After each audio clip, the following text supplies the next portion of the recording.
Hello, everybody, and welcome to this week's match of the LHGUL between Glaive eSports and Omega Gaming Unleashed. I'm Gordo, and I'm joined here by Rudude and Ivar. How's it going, guys? Going pretty well tonight. Super excited for Unleashed to look for the back-to-back. It should be an interesting game today. We're ready to pick ban, right? Yeah, we got the draft wall up on the screen today. Obviously, this is the new age drafting system. Has the ability to allow for that 3 second buffer like the client does, but that's an interesting first pick right there. Yeah, no, that's definitely going to be a spicy Samira pick coming out of Glaive eSports right away. Got to assume that's going to be for boosted success down in the bot lane. Newest champion, what are your opinions on it? I think this champion is a little bit unstable for competitive. I think it's incredibly strong and has a lot of potential. Obviously, it just depends whether or not the guys have had enough time to put their practice in on the champion. And you have to assume that if they're willing to whip it out on stage, that they're probably ready. So I'm super excited to see what happens. I mean, the Inferno trigger has no cooldown, so I've seen a few team fights where this champion's gone nuts, and I'll be hoping to see a few more.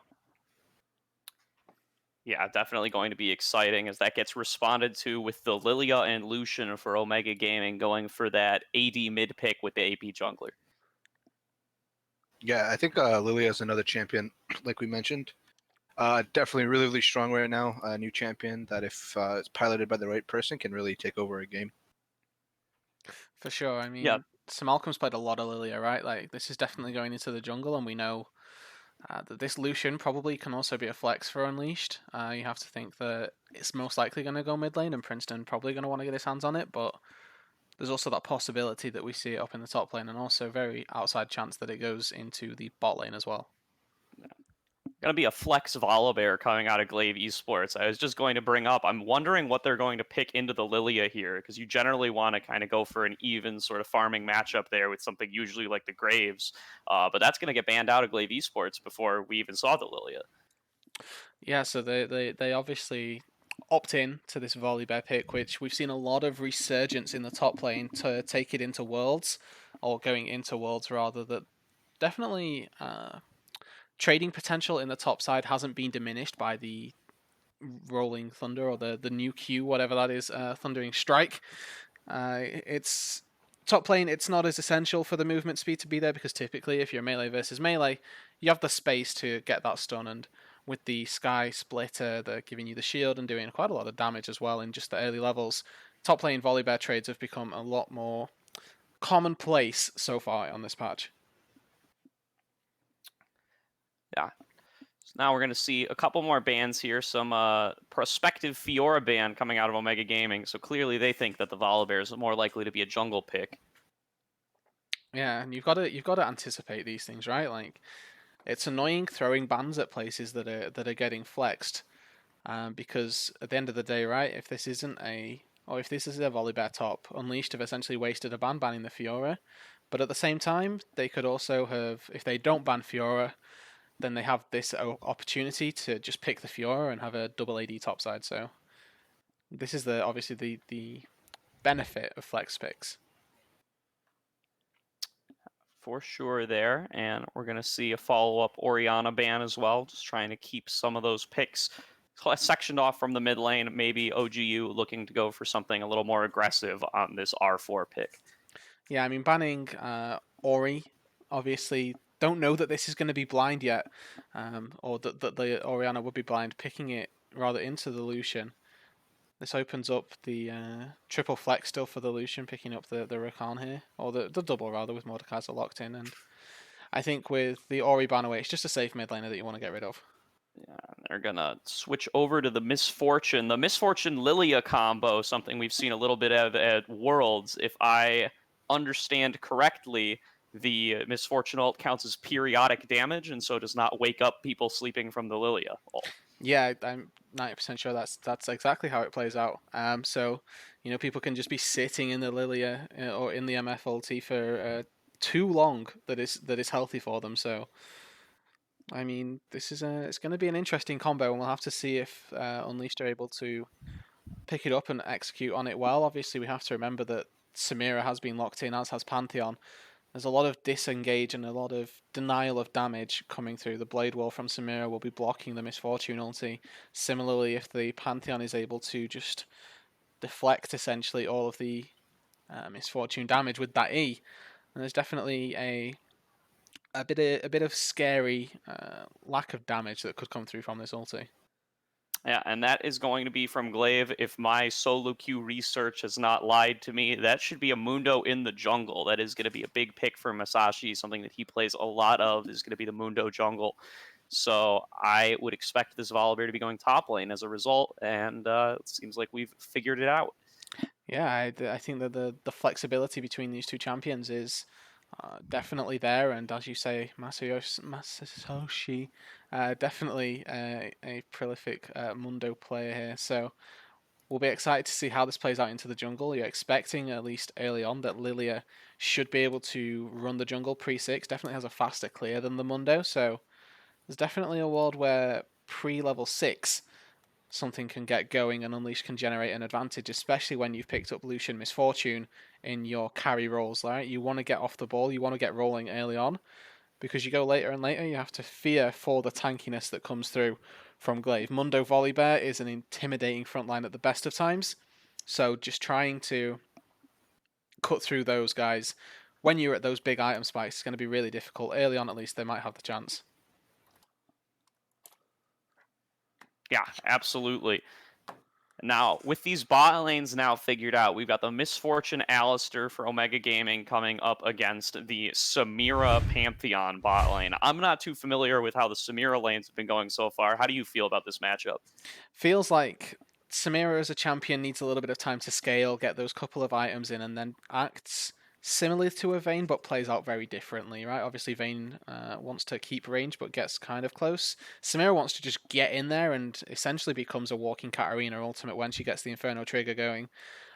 So to answer your question here, the earlier stages of the game should be going in Unleashed's favour. The issue that they're going to have is that they've drafted an Alistair, and an Alistair particularly doesn't do all that much in lane. Might be able to find a rogue engage onto the Samira, but it's going to be acting as a disengage tool this game. So the Misfortune should be able to keep the Samira at bay, but short of a push and dive coming through, the potential for Unleashed to exploit the lane probably won't be there, because as soon as the Alistair goes in, the Pantheon just goes back in on the Misfortune, and then it becomes a lot more difficult for adjustment to position properly. Definitely going to be Glaive looking to see if they can unlock that Pantheon then from their potentially losing lane matchup in order to try to use that ultimate elsewhere, try to get advantages in other lanes. And I think that, you know, when we look at Unleashed as a team, right, they're a mid jungle team that they typically play around, right? They quite often will funnel a load of resources into Princeton in this mid lane just to see him succeed.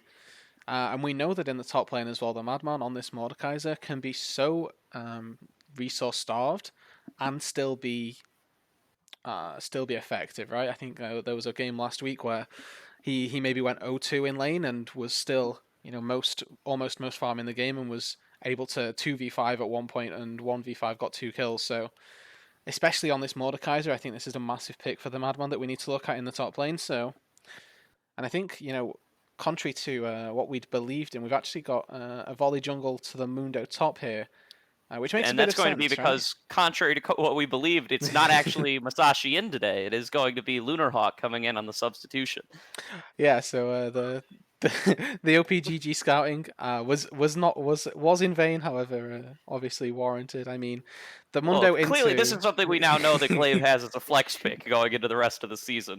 They've demonstrated they're willing to play the Mundo top, and they've clearly historically had a tendency to be using the Mundo in the jungle. So, big flex pick coming out between that Mundo and the Volibear. Even had the casting duo fooled. Exactly. It's not the play. I like Mundo into the top lane matchup though, especially this top side of the map. I think it's very good. They've got Lilia Mordekaiser, which is double AP threat. Makes Mundo's itemization so straightforward for him. Mundo wants to get that Spirit Visage so that he can use his ultimate effectively anyway, and get that increased regen from the Spirit Visage. And with double AP topside, it just makes his item path that much easier. So he's going to be really happy up there. Probably going to get some Mercury Treads. Might get Tabbies because there's obviously a lot of physical or auto attack damage coming through from Unleash this game round. So early on, this Mundo needs to be exploited because if we don't see a Void Staff second from the Madman, which I don't know that we will, we might be seeing some trouble trying to cut through this tank. Yeah, for sure, up against that double AP top jungle duo. And as you said yourself, we're expecting OGU to be playing a lot around this mid jungle, and so they're taking some cues from what we've seen everywhere around the meta with that Lucian mid plus AP jungle duo. Certainly going to be looking at them to try to execute on that, get that Lucian ahead, and maybe be able to bring some of that physical damage to help deal with the Mundo, or be able to bring a little bit more pressure into that bot lane to set up those dives with the Alistair, like they're going to need to do if they want to get an advantage in this game. Yeah, exactly. And I think that this mid lane is somewhere that they can definitely exploit. Syndra, an immobile carry, obviously has the scatter to dissuade from engages, but if that scatter is down, then there's definitely going to be a lot of potential for Princeton and for Malcolm to jump on in and really punish this immobile mid lane. Absolutely. And as we're ticking down here, we're going to be getting ready to head over to a break really quick while we load on into the game. Stay tuned for when we return. Will be just a couple of minutes.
Hello, everybody, and we are back with this LHG fall game between Omega Gaming Unleashed and Glaive eSports. Everyone heading on out of the base here. I am Gordo, and I'm joined once again by Rudude and Ivar.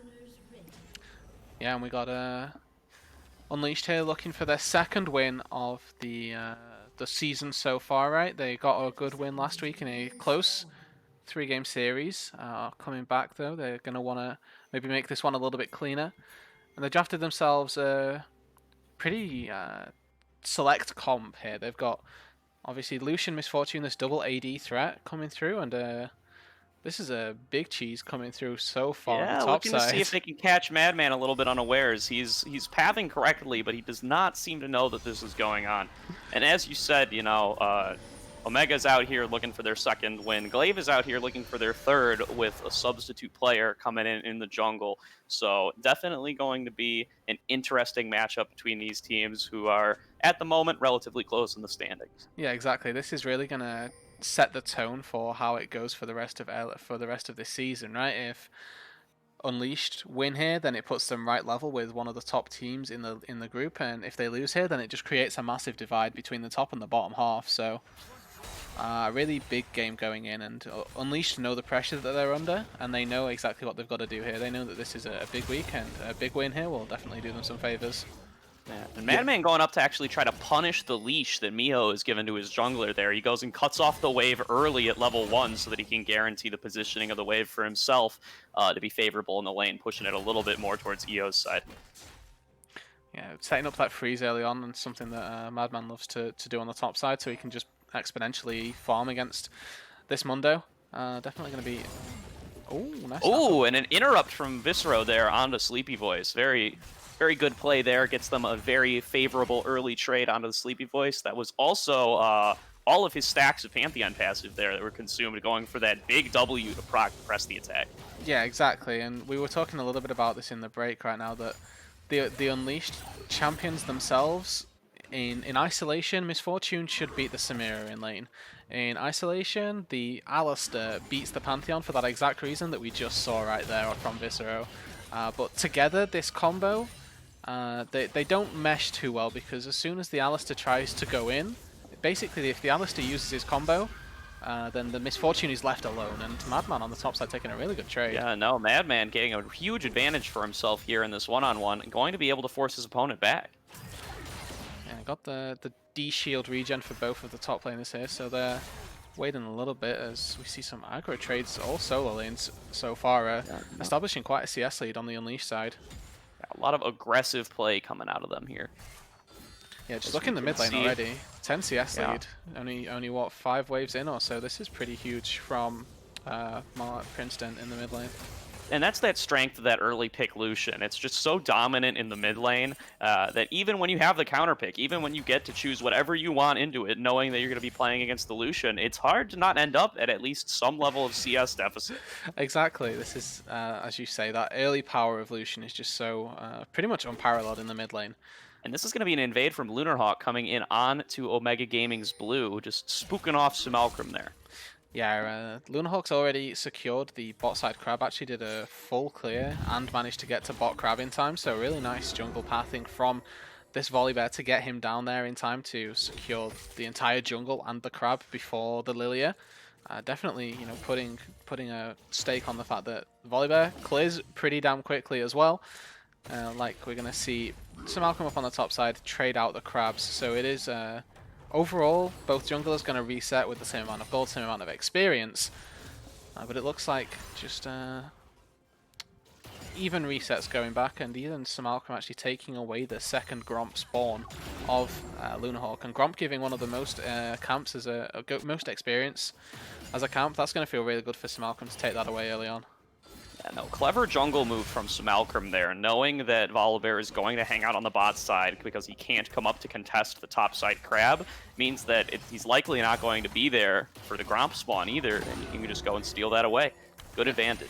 Exactly, and they saw him on this lane ward, or the river ward rather, that Adjustment and Vicar have got down, so they knew that the Gromp was clear to run into. And unfortunately the control ward comes down just a little too late, so At this point, it'll be interesting to see if Malcolm actually just full clears his jungle again. He's got Krugs and Raptors up, but this is a fight bot lane. This is going to be a fight in the bot lane. Viscero going in onto Sleepy Voice, getting the stun up. Lots of damage coming out of the Misfortune, but that's going to be about all they have in the tank. The Alistair's used the abilities, doesn't have the ultimate, and they're just going to back off and be satisfied with that trade. Yeah, the wave is, once this next wave crashes, going to push back into them, so they're under no pressure in particular to push forward. Flash, though... Oh, and that is going to be the Flash coming out of the Pantheon, trying to make something happen there, but doesn't quite seem to be in the cards. No, that was a little too over-aggressive. Madman in the top lane. Now has the Death Realm available, and Mordekaiser under the turret with 200 HP could be fearing for his life. Yeah, no, you definitely got to be worried about getting ulted here while he's still at level 5. Madman could just flash ulti him right here. Gonna land the slow, going to try to walk it out. And Madman just going to be willing to zone him off of this huge wave that as it crashes into the turret. Yeah, I mean, the restraint on the flash ulti there, I'm not sure that I'm a fan. Would have probably just preferred to see Madman go ham on that kill and take it. Unfortunately, didn't see the volley bear or where he would be, so didn't quite feel 100% confident to go for it, so... Ooh, and that's going to be the ultimate there. Flash, first blood in the ultimate, steals the stats. The Mundo ult doesn't matter. That's going to be first blood for the Madman. Solo kill in the top lane. Yeah, and the first plating as well going down in his favor, so he's going to be able to now set up this wave and this lane for a lot of success. Got 160 gold from the plate, 400 from first blood, and you know, those 50 minions aren't going to hurt either. He's going to have a lot of gold to go back and spend as Princeton dashes in mid lane. And just gets stunned back up. But yeah, that's definitely a mistake out of Miho there, not popping the ultimate earlier as soon as he got it, and also not popping it once he saw that he was going to get grabbed by that Mordekaiser claw.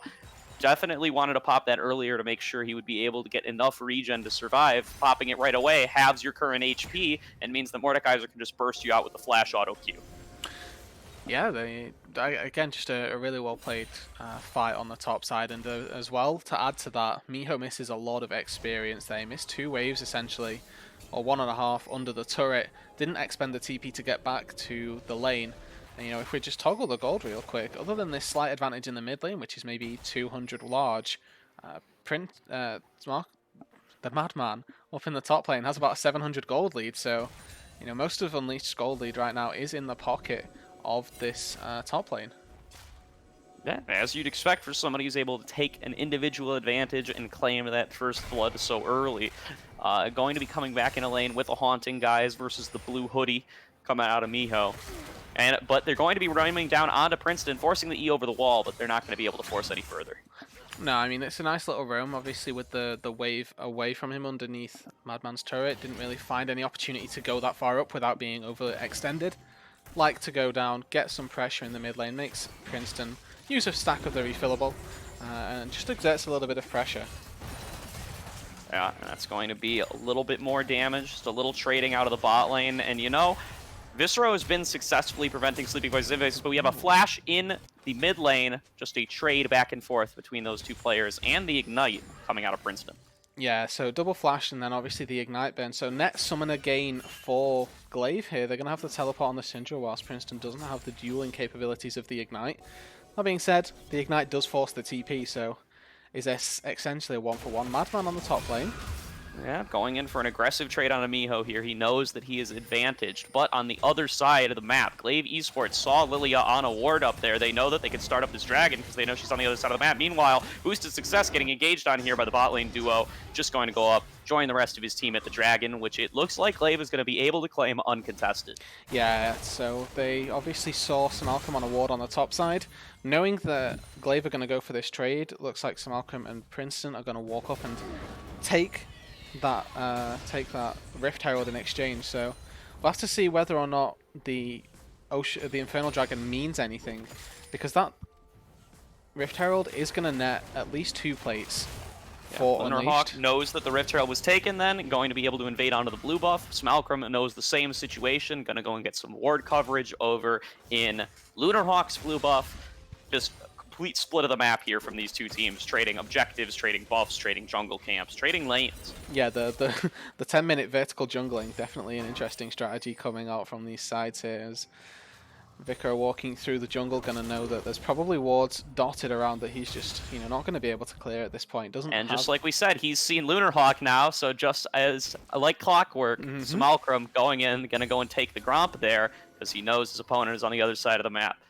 Miho looking in to scout it out.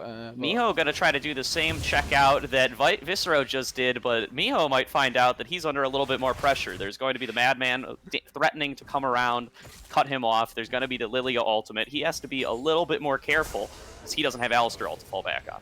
And ulti pops there early just to enable himself to stay underneath the turret. He knows to some degree that he's under threat from Simulacrum. He just doesn't know exactly where or how. Exactly. Here comes the Skyfall. Yeah, that's going to be a big engage on Viscero here. He pops the Alistar ultimate right away, not actually cleansing any CC, but it might not matter. The tower is going to be turned off by the Volibear ultimate. Still not enough. Sleepy Voice tanks up the Misfortune ultimate with his E, but is just going to have to back off. Yeah, so I mean, they burn all the flashes and summoner spells bot lane, but they don't particularly get anything else other than that, and we'll have to see, because Glaive now need to exploit the fact that there are no summoners on this bot lane for it to be made anywhere near worth it. On the top side, Unleash dropped the Herald, and they dropped the turret as well on the top side. This is funneling even more gold into this Mordekaiser. Yeah, Madman, definitely a big advantage in that top lane, and we're going to look for them to be forcing away in bot lane. And meanwhile, Madman going aggressive on the top lane. That's going to be a flash from Sleepy Voice in the bot lane, going in towards Viscero. Viscero just going to be forced back here. They're going to lose even more turret plates to the bot lane. But in the meantime, top still being pushed on to the same degree. But in mid lane, Panda going all the way in onto Princeton, almost bursting him out, but not quite getting it. It's a trade, 1-for-1. All abilities blown by both sides. Yeah, then a nice 1-for-1 in the mid lane, suppose, right there. The wave pushing under the turret, so just slightly more advantageous for Princeton there in the mid lane. Going to deny a little bit of experience under the turret and just a couple of creeps, but that's just a 1-for-1 in total. 300 gold either side. Both of them burn their ultis, and give it 6 seconds, they're both going to be running back out to lane to do the same thing again.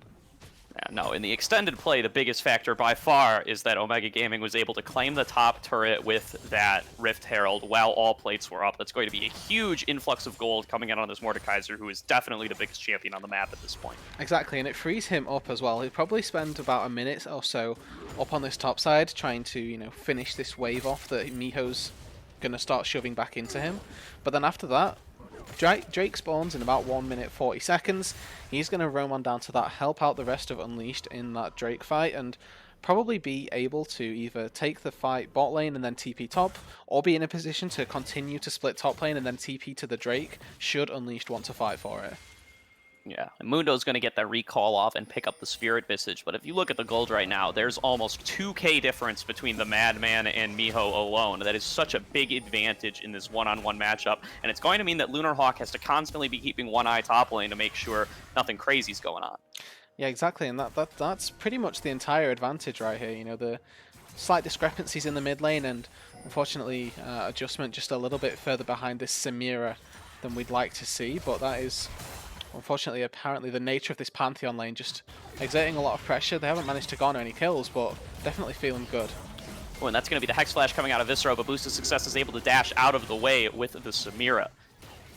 They're going to get away, but 4-man collapse Princeton on the roaming bot down side. too, as is Simulacrum. You can tell they were looking to get that big engage here, but just dodged out of before Viscero could make it happen, and just kind of everybody going to have to drift back towards their assigned locations.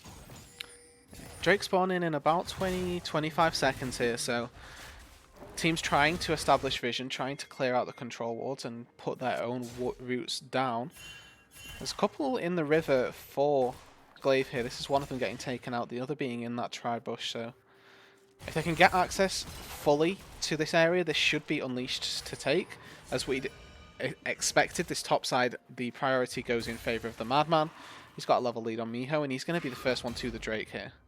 And we mentioned it in the draft, we expect Omega Gaming to be getting an early lead with the composition they've drafted, and because of that, we expect them to be aggressively pursuing these Drakes. It is already a problem that they missed the first one, so they're definitely going to want to make up for some lost time here and take this, but they're going in for the steal. They're not going to get it. Lunarhawk being taking so much damage alone, not able to pick up the dragon. He gets picked up by the sleepiness. Meanwhile, Boosted Success getting a huge Samira ult in the backline, but he gets picked up by the Mordekaiser ultimate, killed in the Death Realm. Panda being chased away by Simulacrum. Now a huge engage from Viscero onto the last two members of Glaive. Glaive is going to lose this fight. Princeton going to clean up the last 2 targets. Double kill for him, and that is going to be a 1-for-5 ace for Omega Gaming. Yeah, really importantly for this team fight was the Madman's ultimate on to boost his success. This, pretty much entire Glaive roster at this point is put into the Samira. Was the only champion that particularly had a lead, and the Madman just isolated her, took her into the Death Realm, and the Inferno Trigger was no match for this Mordekaiser. Already level 11, already with Liandry's as well, so the fact that Unleashed were able to pretty much remove one target just because of the Mordekaiser ulti meant that they were able to just take over the entire team fight. Princeton as well playing that team fight really well. Excellently played by the Madman there. And I'm not going to compromise our stream synchronization to watch a replay here, but I'm pretty sure the Madman channeled that Mordekaiser ultimate right as Samira popped her ultimate. And as soon as he was able to see that Inferno Trigger go out, he was able to section it off from the rest of the team fight. Excellent play from him to guarantee that win for his team. Exactly. It was just a pretty flawless team fight from Omega, obviously losing Vikro on the backside of it, but they're going to be more than happy to drop 1 kill in the exchange for 5 and the Dragon, which, slightly early smite from Lunarhawk. I don't even think that Samarkand smited for it, but he was the one that secured it. This is the sort of investment that you want to, this is the returns rather that you want to reap from the investments of Samarkand in the early game. He put all of his time and effort into putting the Madman ahead, using the solo kill to his advantage to then be able to break the first turret open. Now he's taking over the team fights and popping off for Unleashed. This is exactly what you want if you spend all of your time focused in the top lane. It feels pretty bad for Adjustment and Vikro down here that, Adjustment going to be face-checking into Sleepy Voice and Lunarhawk here, but Lunarhawk more interested in securing the blue buff for his team. He doesn't think they're going to be able to finish that off, so they're just going to retreat out here. And I understand the temptation from Lunarhawk and the rest of Glaive eSports. When you already have 1 Drake ahead, it's so tempting to go in and try to balloon that advantage and start working towards Dragon's Soul, but that's just not how the compositions are working out this game. That first Dragon was a blessing, you should take it when you get it. Yeah, and it's not how the compositions are going to work out pretty much at all. They, like you say, got the first Drake off of a traded decision from Unleashed, and still so early on in this game, they have to just accept that Unleashed want this Dragon, they have to give it up, and the fact that they didn't now means that they probably can't contest for the next Drake, whereas if they'd just given up that Dragon, it was only 1 objective, this gold lead would be significantly smaller, and maybe they can look to fight for the next one, but as it stands, completed items coming through for the Unleashed carries here.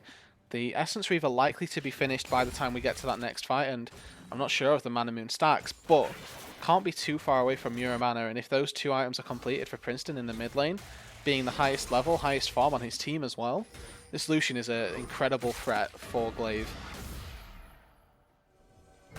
For sure, and we can see the Madman has now completed his Bramble Vest. He's got a Blasting Wand on top of that too. He's going to be even harder to take down because so much of the damage of this team is going to be based in that Samira. You can't have Panda channeling his unleashed power onto the Mordekaiser. It's just not going to be an effective way to win a team fight, and you're not going to have enough damage coming out of the other members of the team.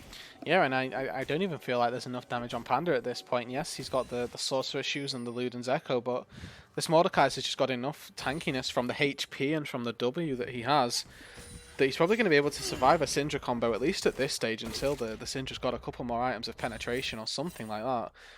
There needs to probably just, again, be a little stalling tactic from Glaive, because thus far, they haven't shown the restraint that they need to.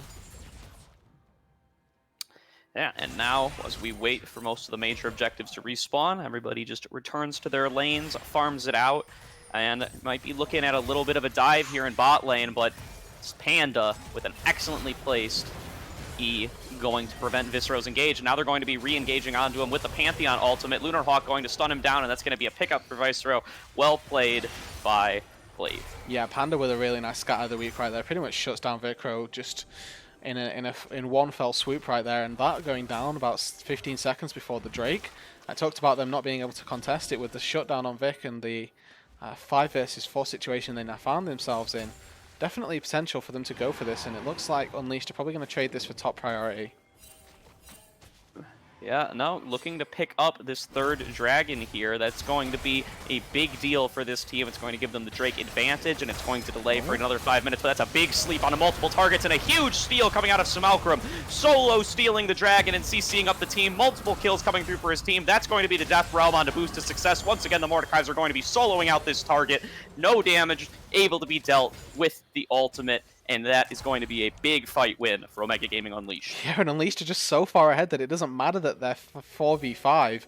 They just flash in with the Mordekaiser, flash in with Lilia, and take the team fight to Glaive, who just out and out weren't expecting it. They lose 3 members, they lose the Dragon, all only for Simulcrum and his flash.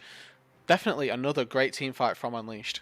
And potentially for the Rift Herald. I'm not sure if that's going to... No, Simulcrum's going to be able to dump it off in the base. Not going to time out before then. Viscero going for an engage here, but not able to get the headbutt pulverize combo.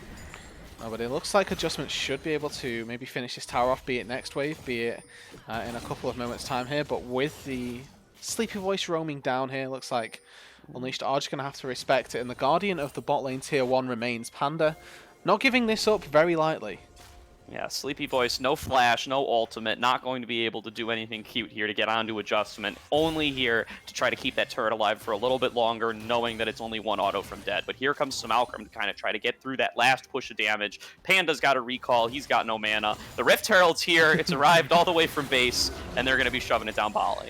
Yeah, it's one of those where you put the Rift Herald down in base and you say, okay, Shelly, where are we going? And looks like Simulcrum's just followed Shelly down to the bot lane. They're going to get that charge off to secure the turret. They do get the turret in time so that there's no actual HP loss. That means that one pop of the eye isn't going to kill it. That means it's going to get the second charge onto the second turret. That's a Rift Herald for value, baby.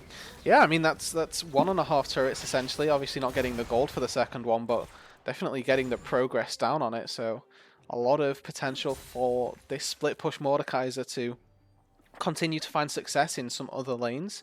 Obviously he's been focusing the majority of his time up in this top lane because of the objectives being more focused around the Dragon Pit, but now that this Baron's available, this top lane tier 2 still fairly healthy, maybe we could see the Madman go to the bot lane, use his teleport when that's back up off of cooldown to start generating more pressure advantages for Unleashed and maybe start opening up the Baron.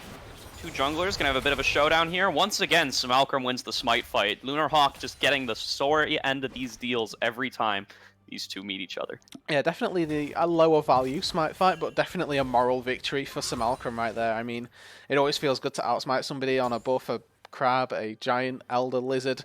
You know, there's a lot of things where you can hope for the outsmite potential, so definitely going to be a win in Simulcrum's books. Everybody just returns to the farming matchups. Got 2 Leandries completed on the side of Omega Gaming. Got 2 Essence Reavers completed. They're just going to be using that item advantage going forward. You know, we got to expect the next Drake. Once it comes up, that's going to be Drake number 3 for these guys. And they're just going to look to continue to pressure this advantage. Going to look to continue winning these fights the same way they've been winning them. And at this point, Glaive needs to throw a spanner in the works somehow. They need to make something change with how this game is going because it's getting played out exactly how Omega wants. Yeah, I mean, just early game snowball, and they're continuing to roll it down the hill at this point. Miho forced to burn the ulti off of essentially just one grasp connecting from the Mordekaiser. Definitely going to be an advantage in this top side of the map. The good thing about this Mordekaiser is now that he's got a little bit of armor and a little bit of HP, he's able to just tank up these waves pretty much no questions asked. Oh, and the Madman going to be able to steal away the blue buff there. Omega Gaming just has complete control over the objectives this game. Yeah. Not going to let Glaive get any bit of anything. I mean, that's a feels bad man for Lunar Hawk, right? Like, he probably didn't even want the blue, wanted to give it to the Syndra, but he's just taking it so that the enemy team didn't get it. And then Madman just walks in, sits in Fog of War, and just steals it away anyway. So it feels bad for the Volibear, but the side of Unleashed are really starting to take hold of this game. 2-level lead in the top lane. Look in the mid lane there even, bot lane are even as well. But the story of the game has been up on this top side. No, that quadrant belongs to the Madman. That lane belongs to the Madman. You're going to need more than 2 people to come up here and force him out of those areas, and he's going to be taking everything he can at every point he can in the meantime. Yeah, and I wonder if Madman's just not using his ulti because he knows it's going to have more usage in a team fight, right? The Drake spawning in 30 seconds here, 20 seconds at this point. That kill was definitely available for him in the top lane. But maybe if he feels that it's just better to have it for the team fight and have it to secure the dragon, maybe using it to ulti Lunahawk here, there's definitely an argument to be made for when and when not to use the Death Realm. I mean, that makes sense. The last 2 fights have gone the exact same way. Madman ultis out, boosts his success when the Infernal Trigger is trying to come out, and they win the fight as a result of it. I see no problem with Madman just wanting to continue to pressure that up, and Glaive, not willing to walk into it a third time, hands over the 3rd Mountain Dragon. Yeah, and this time round we see Madman diverts his attentions to bot lane here. Going to be working up against Panda on this Syndra, and we'll have to see whether or not they swap these lane assignments around, because Miho and Panda both have TP for themselves, and the reason that Unleashed have put Madman into the bot lane is now because of this Baron. 25 minutes into the game, Baron is a very real possibility for both of these sides. You know, the second, both Essence Reavers coming through, both Marksmen looking towards the Infinity Edges as well. Once those items come through, the Baron really going to be a formality for Unleashed to take. So just waiting here for the pressure to come through on the bot side from Mordekaiser to enable the rest of Unleashed to start working around this Baron pit. Glaive starting to draw some battle lines around this Baron. They're looking to move up some of their vision into Omega Gaming's jungler. This is where they likely want to make their stand. They want to try to be able to make a fight for this Baron, but Panda gets his flash forced out by the Madman, far too scared of getting picked up by that Death Realm and soloed out. Yeah, and now the flash isn't available. Madman has his. Oh, but now what if it happens anyway? He gets sucked in, he gets pulled into the Death Realm, he's going to get soloed out. The turret in the Death Realm, not any more powerful than the turret out here. It's not going to protect you. No, this is just going to be a free kill on the bot side, and now Unleashed really have the map to themselves right now. They can decide, do they want to go for the Baron? Do they want to allow Madman to just continue pushing on the bot side? Because he's likely to get this tier 2 turret, and if he goes unanswered, then he can probably try and put some pressure onto the inhibitor turret as well. Just the 1 kill so far. Unleashed, hesitant to pull the trigger on Baron, which is, at this stage, fine. But, you know, give it a couple more minutes, and these death timers are going to get increasingly long. Maybe there was an opportunity there, and maybe we'll see an opportunity in a couple of minutes where a similar play will happen. Madman still has flash if he just wants to close the gap on Panda. When that cooldown is available again, if he just traps somebody in the Death Realm, there's no way that anybody is escaping him. And the crazy thing about Mordekaiser is that once he pulls off a play like that, he gets absolute control over the bot lane. Glaive never even had the option to send anybody else down to the bot lane to try to prevent that turret from being taken, because the Madman has stolen away so many stats from Panda at that point and still has access to the flash that he could even more easily solo out a second player than he did the first. Yeah, exactly, and that's why you didn't see the rest of Glaive commit to going to that bot lane, because they know that as soon as they try and commit resources down there, not only is it going to be a difficult task to try and kill off this Mordekaiser, but also Unleashed just start up the Baron and then they get an objective for nothing. So really wise from Glaive to just sort of hesitate to hold that push into this Mordekaiser, because it is an absolutely terrifying feat.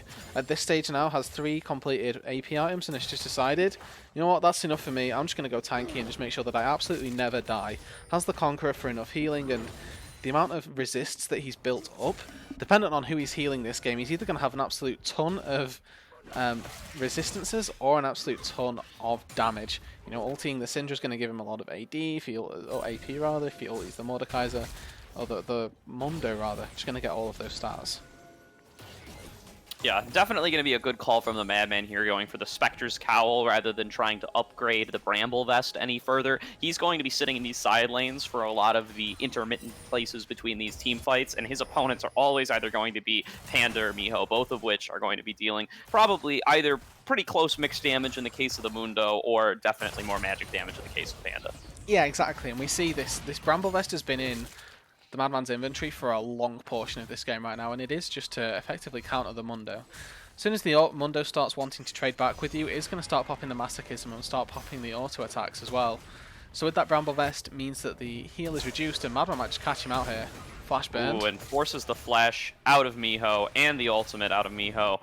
And with all the resources burnt, Madman just going to go right back to farming those minions. Yeah, that's 1E for a flash and an ultimate. That's so much value just out of that one single ability, which is already back off cooldown. So this is going to be so nice for Unleashed. And they spent so much time down on this bot side, they've not actually gained any particular advantage around the Baron. The Mountain Soul has now spawned for them. And the Mountain Soul really does gateway them into getting a very easy Baron take. We'll have to see if Glaive take the fight, because if they do, they're going to struggle. Yeah, no, Mundo's not even going to have ultimate in time for this dragon to come up, and Lunar Hawk gets pulled in by the Mordekaiser, forced to flash and ultimate away. Sleepy Boy's tanking up as much as he can with that Aegis, but it's not going to be enough. Princeton goes unstoppable. Now Panda's getting engaged on. He's going to try to burst out Princeton as fast as he can, but isn't going to be able to do that. Gets shut down. Miho now getting chased on by the rest of Omega Gaming. Miho going to fall asleep here as Malcolm dealing as much damage as he can. Adjustment finishes off the kill. That is going to be a 3 for 0, and it is going to be the Mountain Dragon Soul going to Omega Gaming Unleashed. Yeah, short of any miracle steals from the Volibear, who has no flash, no ultimate, you have to believe that Unleashed are just going to take this Mountain Soul here.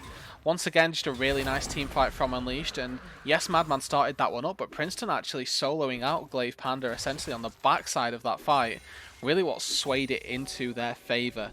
This Lucian with 3 items and also a 700 gold bounty is definitely something that the rest of Glaive need to fear. You know, we've been talking about Madman and all the pressure he's been exerting. We haven't had time to focus on how dominant in teamfights Princeton's being. Yeah, definitely been an unsung hero in this game so far. Princeton having so much impact, having had the pressure in mid lane from minute 1, day 1 of this game, constantly able to enable Smalcrum to make some more aggressive plays, constantly able to give them priority in that top quadrant of the jungle by teaming up with the Madman in the lanes they were already winning. Been a huge part of why they've been able to get so far ahead so quickly.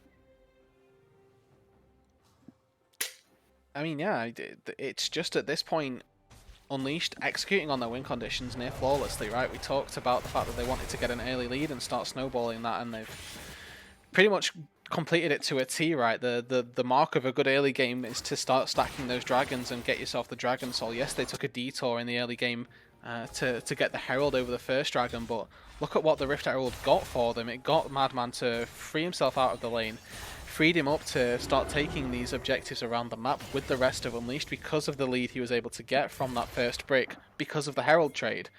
Might see a little fight in the mid lane though. Looking for a potential flank here. Miho going to be going in on a Princeton here. They want this shutdown. They want that 1,000 gold boost, but they're just going to get a bullet time channeled right in their face, melting through both of them. Both picked up. Sleepy Voice going to be ulting in on the back line to pick up Princeton on his own, but that's just going to be 1 kill for your entire team as everybody else on Glaive is wiped away other than Panda. Panda goes for a huge ultimate here, gets sucked into the death realm by the Madman. The Madman and Panda are now 1v1 with Madman also tanking up one of Panda's turrets, but it's likely not even going to matter here. That's going to be a huge shield. That's going to be a kill picked up for the Madman. That's going to be an ace for Omega Gaming Esports, and it may very likely be the game. Yeah, they've got Baron. They've got 15 seconds before any respawns come through and 20 before any of the carries do.